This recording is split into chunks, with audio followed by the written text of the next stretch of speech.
What's going on, guys? This is Rob, and welcome back to the Rumor Roundup, our weekly series where we cover all the news and rumors that you may have missed over the course of the week. And opening this episode up is something that never needed to be a news article in the first place, but apparently it was. Ryan Reynolds was asked about Deadpool 3 during an interview with Variety with his new movie. And the answer was, I'm working on it. It's further along than the other XMen movies, but it'll come out at some point. And that's literally it. I don't know why that's a news article, but a lot of people have been asking me to talk about that. There's nothing to talk about here. There's nothing to discuss here. Ryan Reynolds was just like, there's a thing I'm working on and it'll be here when it's here. You know, calm your horses, cool your jets, home slice. That was basically Ryan Reynolds' response. So I don't really know what all there is to report on this whole thing. But moving on to the actually important stuff, and this will have a spoiler for the Eternals film. So for those of you guys who don't want to have it spoiled, make sure you check the timestamps down in the description and skip ahead past this segment into the next one so you can avoid spoilers.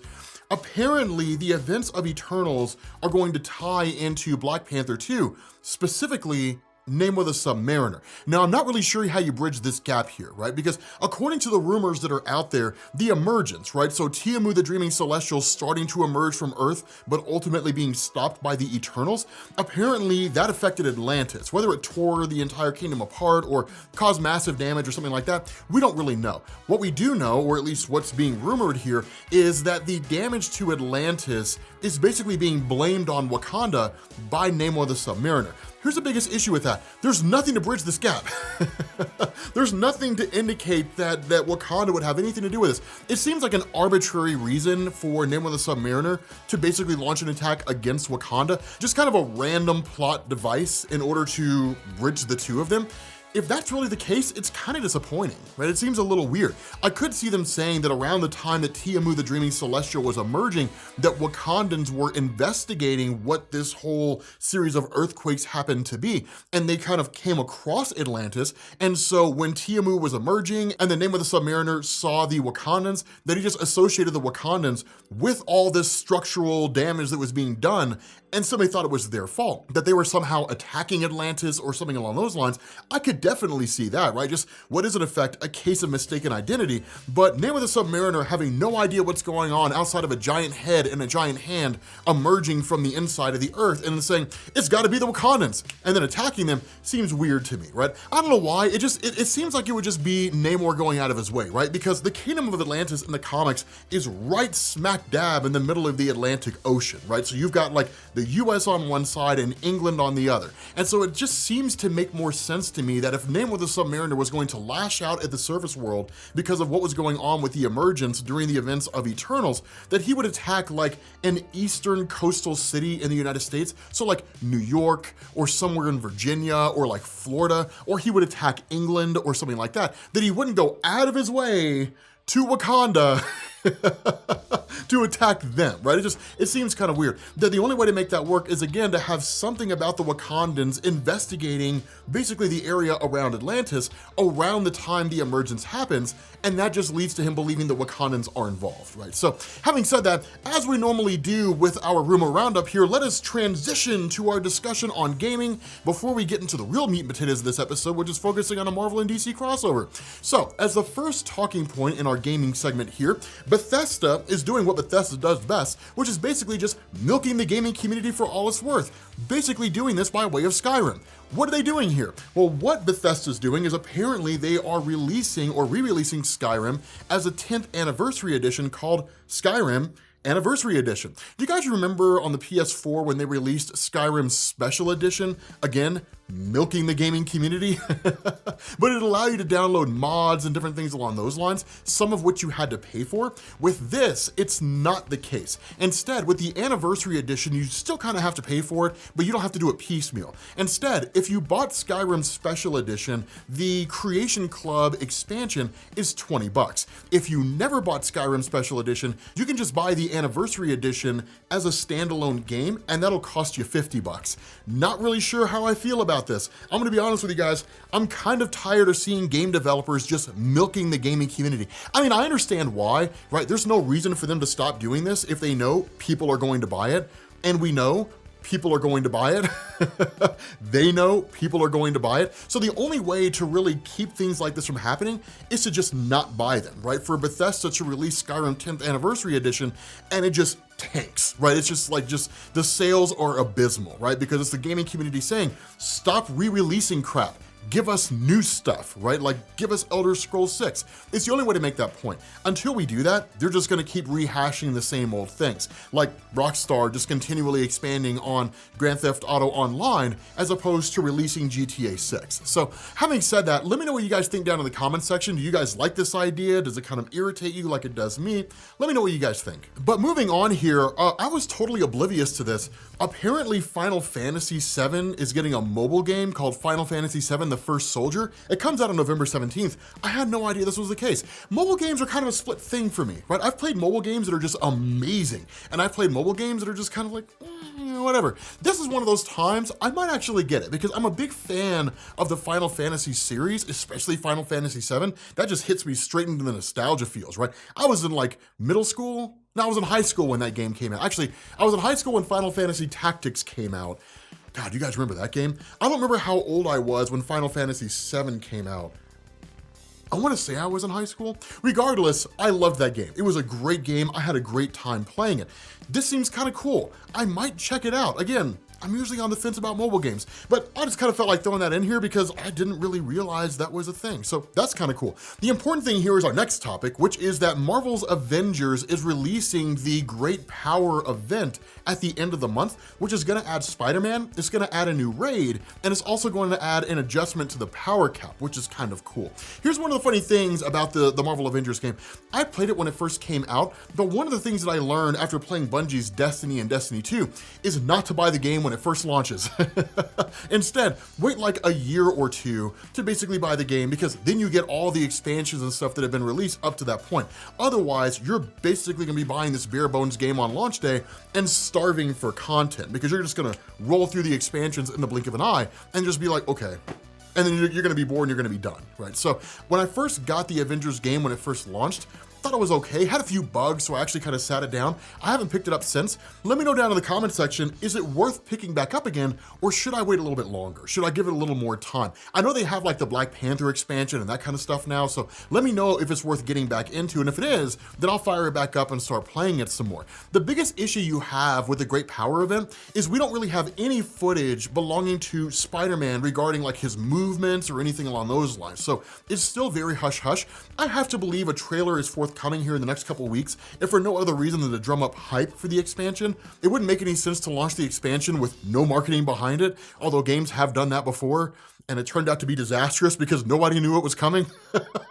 So nobody bought it. But nonetheless, it's one of those things. Yeah, let me know what you guys think about Marvel Avengers down in the comments. Let me know if it's worth playing again. So having said that, our final bit of gaming news is actually a really, really disappointing one. Firaxis has postponed the Midnight Suns game until late 2022, and I am so disappointed by this. I get the reception to it hasn't been the most warm reception there ever was when it came to a Marvel game, specifically because this is really more of a card-style turn-based combat game. So if you're not a big fan of that, this game won't really resonate with you, but the roster looks cool, right? You get like the Midnight Suns, you get the X-Men, the Avengers, the Runaways, which nobody cares about, but you do get a pretty cool roster here, and I'm pretty excited to play this. For those of you guys who don't know, Firaxis is the company behind the Sid Meier Civilization games and the XCOM games. Now, I never played XCOM, just didn't really strike me when I saw the trailer, so I had no interest in it, but I do love the Civilization games. They can be very, very, very, very slow. So I'm really excited to see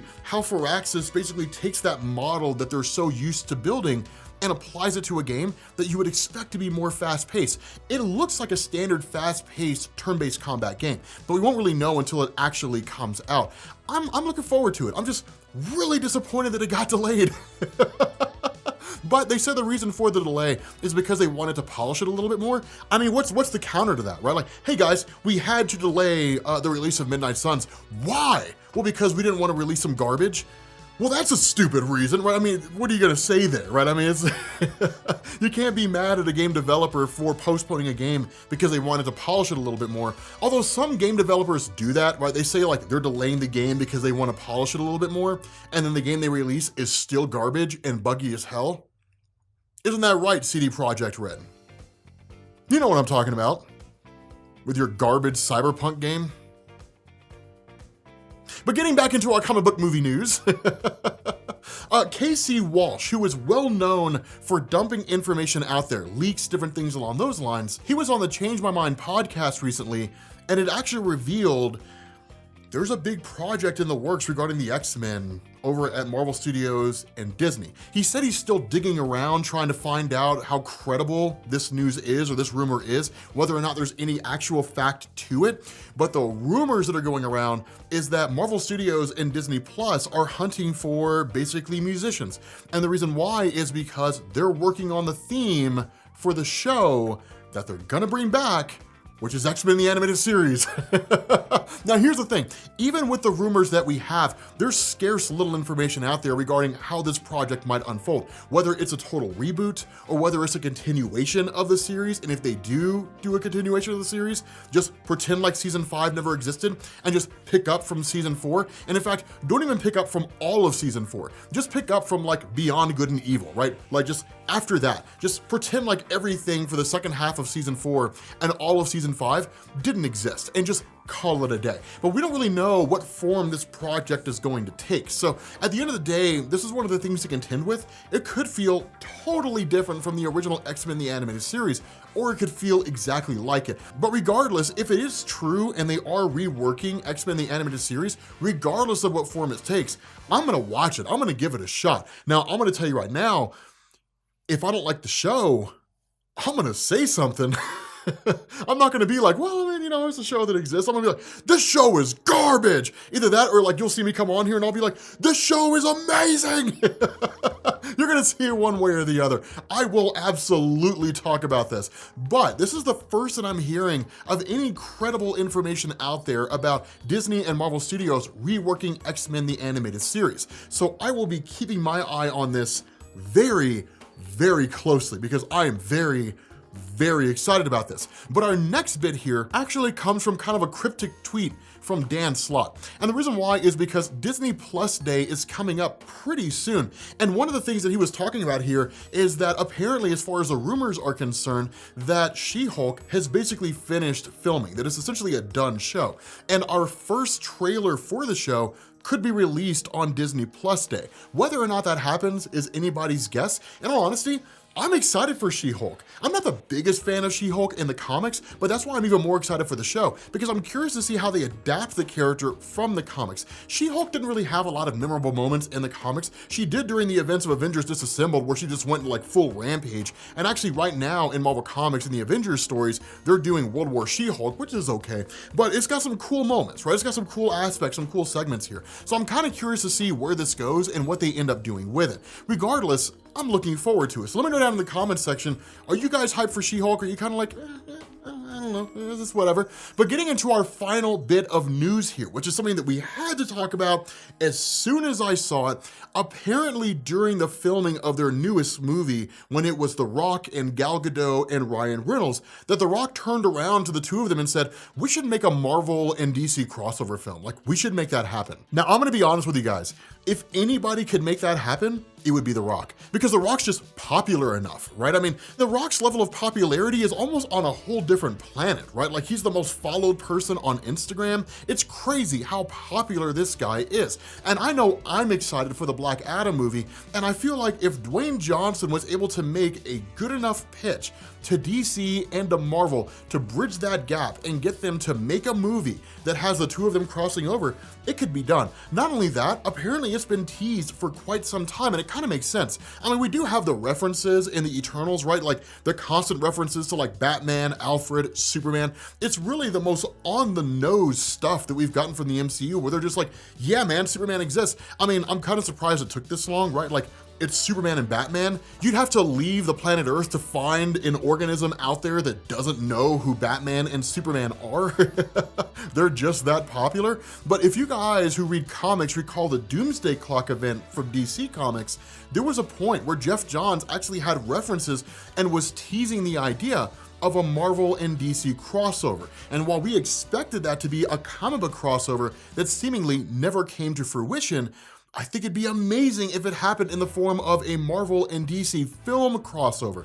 The biggest issue that you have here though, is I feel like the roster's not really big enough. If I see a Marvel and DC crossover, I wanna see a big roster. Now that's me as a comic book fan talking.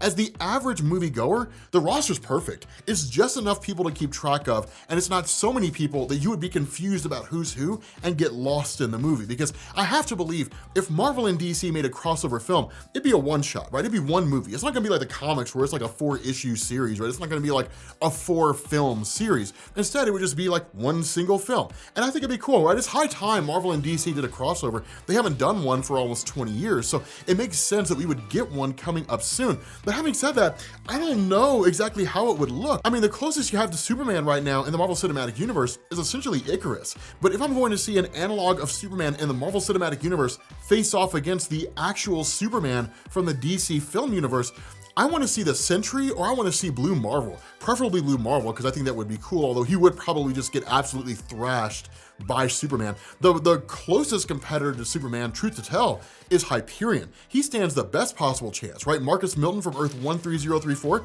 that guy was basically a copy of Superman from DC Comics in Marvel Comics. Of course, the closer version that you got from that was Sun God from the Great Society during Avengers and New Avengers, but outside of him, who you only saw for a handful of issues, and then basically was killed by a giant monster that Doctor Strange summoned to their universe, that Hyperion is the closest you get from a consistently appearing character in Marvel Comics to the Superman concept in DC Comics. So I would love to see Hyperion in the MCU and then have him face off against Superman in the DCEU. So let me know what you guys think down in the comments section, right? Would you guys be excited to see a Marvel and DC film crossover? I think it'd be awesome. And let's be a little honest with ourselves, right? Like, Marvel Studios crossing over with the DC film universe could be just what DC needs to save itself, because it's bad. With that being said, guys, this rumor roundup, and really no video on this channel is ever complete without us taking a jab at the DC film universe. I do it with love. I jab them with love. In all reality, I do. And the reason why is because their movies just aren't that great. And it's disappointing because they were the original creators of superheroes. But that's a discussion for a different time. We're gonna go ahead and wrap this episode up. Thank you guys for watching. We will catch you all later. Peace.